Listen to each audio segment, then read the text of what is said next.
Buenas tardes, bienvenidos al canal. En el video anterior hablamos sobre lo que son necesidades, satisfactores, insatisfactores, asuntos inconclusos.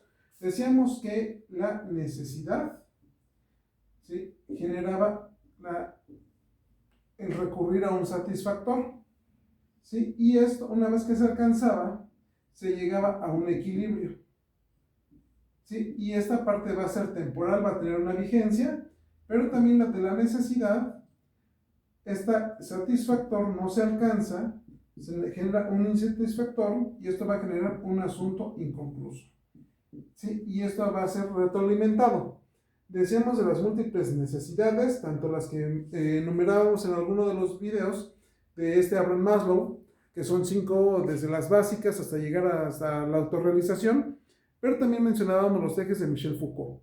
El eje material, el eje del saber, el eje ético, el eje de lo esperable, donde también se va a mantener una serie de necesidades. Ahora, ¿qué nos va a garantizar, qué nos va a asegurar el llegar a estos satisfactores? En primera, algo muy básico, la sobrevivencia, ¿sí? El satisfacer necesidades, ¿sí?, nos va a llevar a una sobrevivencia. Cuando escucho en terapia, es que mis papás no me cuidaron, pues aquí sería algo bien cuestionable porque sí hubo una sobrevivencia. Eso quiere decir que sí hubo un grado de cuidado porque brindaron un cierto tipo de satisfactores que aseguraron la sobrevivencia de esa persona. Cosa muy diferente que uno haya percibido que había ausencia de cariño,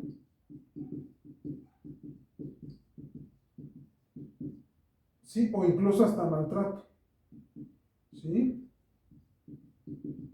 Maltrato, abuso o ciertas condiciones de violencia, cosas muy diferentes. Donde sí hubo una sobrevivencia, eso implica que sí hubo un cuidado. Hubo alguien que se preocupó y se ocupó en satisfacer las necesidades básicas.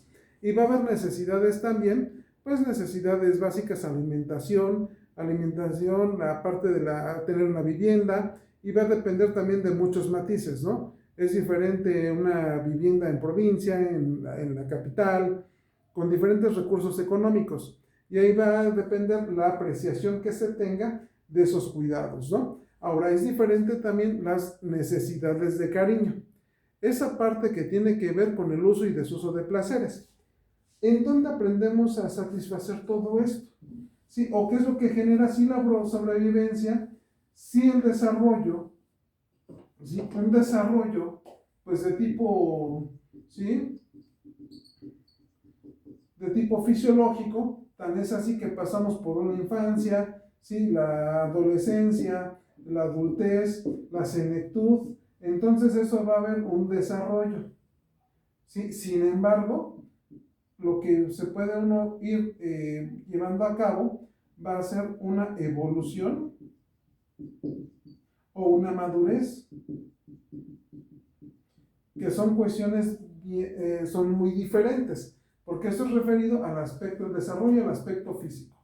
La evolución, madurez, ya vamos referido al aspecto netamente, pues ya más individual, más adquisición de recursos a nivel interno, como que son recursos psicológicos, recursos intelectuales, cognitivos, recursos emocionales, que nos van a llevar a una seguridad, a una interacción adecuada y responsable, ¿sí?, hacia un entorno, ¿no?, una interacción. Ahora, ¿qué son los impedimentos? ¿Cuáles son los impedimentos para llegar a este grado de evolución y de madurez?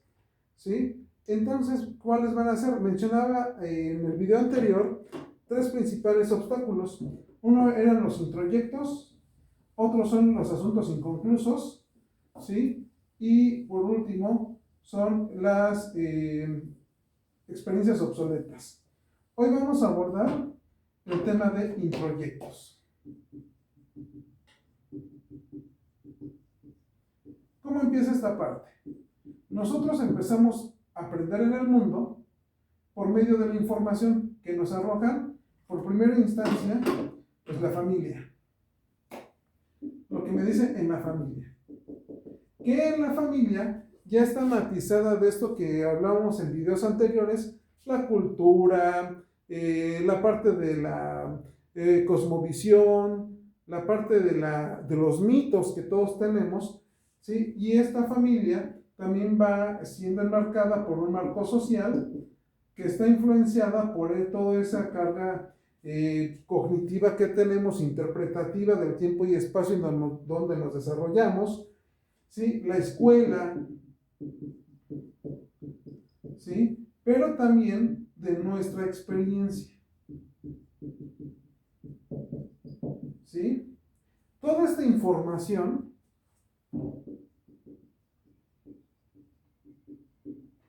hay que analizarla a fin de que detectemos cuál de esta información nos va a ser funcional.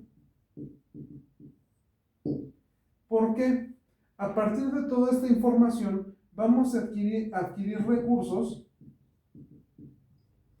para enfrentar y afrontar situaciones. Es una especie de repertorio.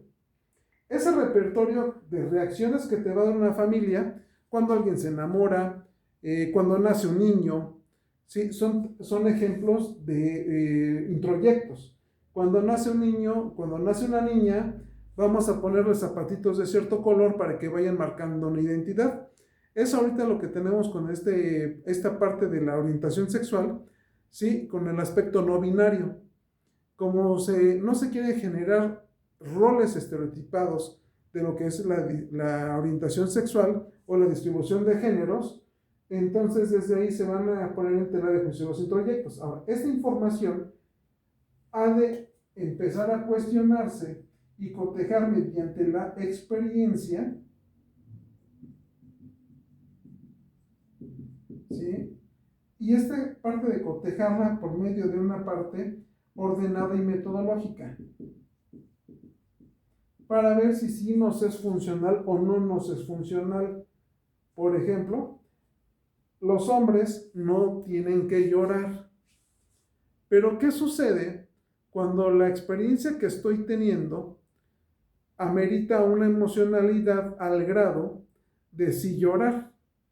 ¿O sobre qué parámetros, sobre qué contexto sí es válido llorar para los hombres?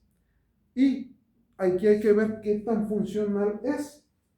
Porque quizás no está permitido llorar para los hombres, pero lo que no nos dicen que es un régimen estructurado de esa manera, que en los hombres hay un alto índice de cardiopatías.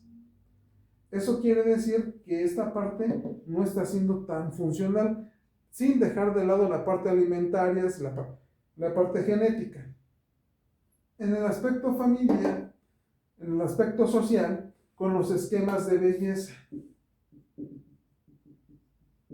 ¿sí? De que las mujeres tienen que verse con tales características y tienen que casarse a tal edad. Y si no se casa a tal edad, resulta que va a ser una mujer que no va a ser bien vista o adecuadamente vista en un marco social. ¿Cuál va a ser el problema con los introyectos? Los introyectos, en la medida que nosotros los llevemos a cabo, ¿sí? Que se van a ir resumiendo en un deber ser. Un introyecto es una verdad que es ajena a nosotros, que la tomamos como cierta y la ejecutamos. Ese introyecto se va a caracterizar por empezar con el deber ser. Deber o el tener que. Debo de ser un buen hijo, tengo que ser un buen hijo porque es un deber y un mandato que lo sigamos al lado, que lo llevemos a cabo. ¿Qué nos va a quitar o qué le va a quitar al individuo? Le va a quitar espontaneidad y le va a quitar también autenticidad. Porque el introyecto básicamente es un patrón, ¿sí?, de cómo debes de relacionarte, cómo debes de comportarte, qué debes de tener para ser una persona exitosa. Y si no no cumples con esos requisitos, uno se empieza a sentir realmente así como dicen que se tiene que sentir una persona que no cumple con esos preceptos. Sin embargo, no necesariamente es de esa manera. ¿Por qué? Porque espontáneamente uno puede elegir no serlo o no cumplir con esos cánones de manera auténtica. Eso mediante un proceso. Ahora, esta parte de los introyectos usualmente pertenecen a la esfera inconsciente. Aquí voy a utilizar ya una terminología existencialista, lejos de inconsciente. Sí, voy a utilizar la palabra o las palabras no consciente. Por lo tanto, nos puede llevar a aspectos disfuncionales, ¿sí? Hasta que nos empezamos a analizar, empezamos a hacer un ejercicio de autoobservación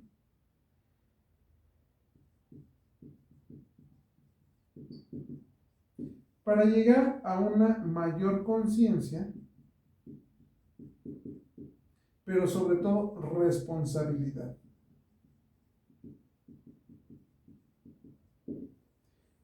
Realmente, ¿cuáles son mis elecciones y cuáles van a ser las consecuencias dentro del marco social? ¿Sí?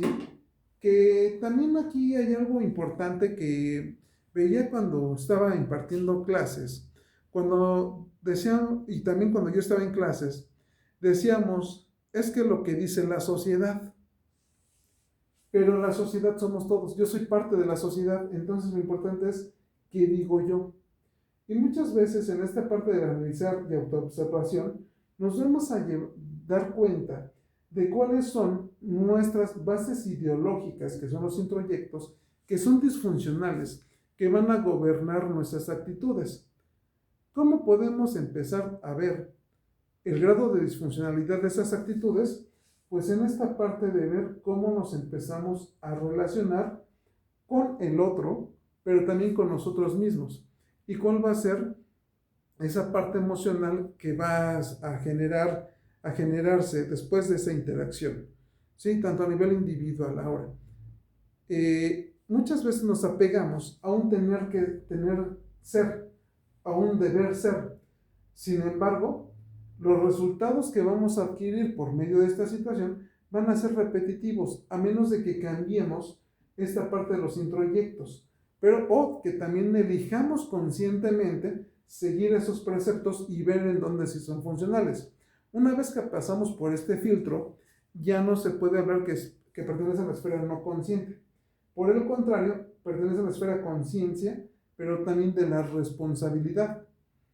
Ya no es porque me dijeron, ya no es porque yo creí, porque lo que creemos, creamos. Si yo creo en algo, le voy a dar esa fase.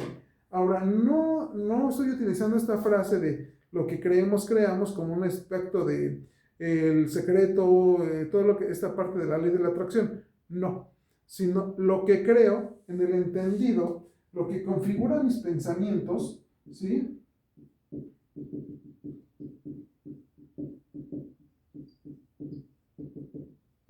¿Sí? Este va a ser un filtro mediante el cual voy a interpretar, ¿sí? Si todo lo que configura mi pensamiento va a ser un sistema de creencias. Y ese sistema de creencias va a ser un filtro mediante el cual voy a interpretar lo real y me voy a formar una realidad. ¿Sí? Y en esta parte puedo ir descubriendo, ¿sí?, que probablemente mis pensamientos están basados en alguien más, en alguien que algo me dijo, pero no necesariamente en lo que para mí es funcional. Entonces, en esta parte es de suma importancia llegar a ver esta parte de la configuración de los pensamientos. ¿Es funcional? ¿No es funcional? ¿Cuál es mi realidad? Mi realidad es la interpretación que hago de lo real, y mientras más haya una discrepancia entre una y otra, va a haber un alto grado de frustración o de conflicto a la persona, ¿sí? Lo que yo creo con lo que es, ahí va a haber un grado de frustración. Un ejemplo, esta frase que dice a nivel de introyecto, no hagas lo que no quieras que te hagan. Esta frase no es necesariamente cierta. ¿Por qué? En una determinada situación, yo elijo no asaltar, no para evitar que me asalten a mí, sino yo no asalto porque para mí no es adecuado, ¿sí? Es inadecuado. Pero el hecho de que yo elija esta parte de no asaltar porque es inadecuado, no elimina la posibilidad de que yo sea asaltado. Por lo tanto, si yo estoy en esta frase de decir, yo no hago lo que no quiero que me hagan, ¿sí? No asalto para que no me asalten, pero resulta que el hecho de que yo no asalte no elimina las posibilidades de que me asalten, ¿sí?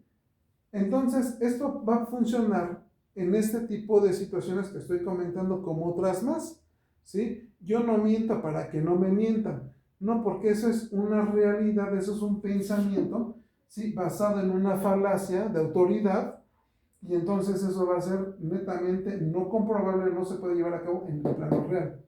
Y cuando vemos esta discrepancia, va a haber frustración, va a haber desilusión, ¿sí? Sin embargo, una de las tendencias va a ser querer reforzar esa parte del introyecto y empezar a arriesgarnos a más veces para ver si sucede lo que nosotros pensamos.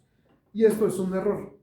Entonces, una manera de ir cuestionando nuestros introyectos es en un proceso analítico y ordenado que se llama psicoterapia, para ver esas formas disfuncionales de nuestro sistema de creencias, nuestro sistema conductual, pero también de nuestro sistema emocional.